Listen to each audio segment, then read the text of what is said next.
جلوی نمایشگاه لباس توجه خانم‌ها را به خود می‌کشد، ولی در کابل خانم‌های مدل با تهدید به مقام و حیاتشان روبرو هستند. می‌خوایم از این طریق پیشرفت کنم، خدا نشان بدم تا کی بخوایم سکوت کنم. دوستان سکوت بیشکنم از این طریق. طیبه بخشی 23 ساله برای اولین بار روی صحنه نمایشگاه لباس در کابل برآمده است.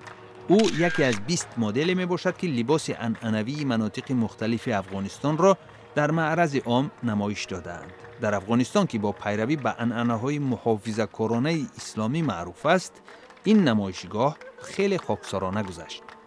و این برخوردم بیشتر از این که ما فکر میکردم از طرف مردم عادی ما باشه، برعکس بوده. یعنی بیشتر از طرف کسایی بوده که ما فکر میکردم روشن فکرن، تحصیل کرده هستن، شاید مرا حمایت کنن.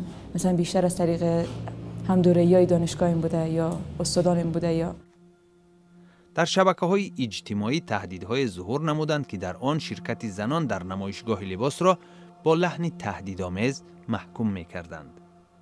خانم‌های زیادی هم بودن که نقد اشتباه کردن، گفتن که تو مثلا عفت یک زن از بین بردی. بعضی مدل‌ها به وهم افتیده در لحظه آخرین از شرکت در نمایشگاه خودداری کردند.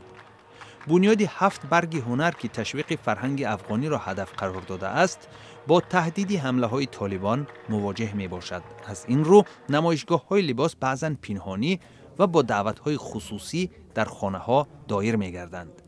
نجیب فرزاد میگوید در حالتهای زیاد پیدا نمودن طرح‌های جالب نیز آسان نیست. سعی کردیم بیشترین لباس‌ها را از دوستا تهیه بکنیم.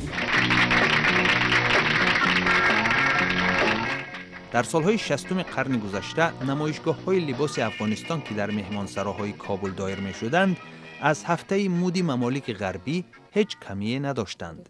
طیبه باور دارد که کشورش این مقام را دوباره برقرار خواهد کرد. اگه خودم فکر میکنم شاید بقیه فکر نکنن که ما بتونم، ولی من دوست دارم از این طریق کار انجام بدم.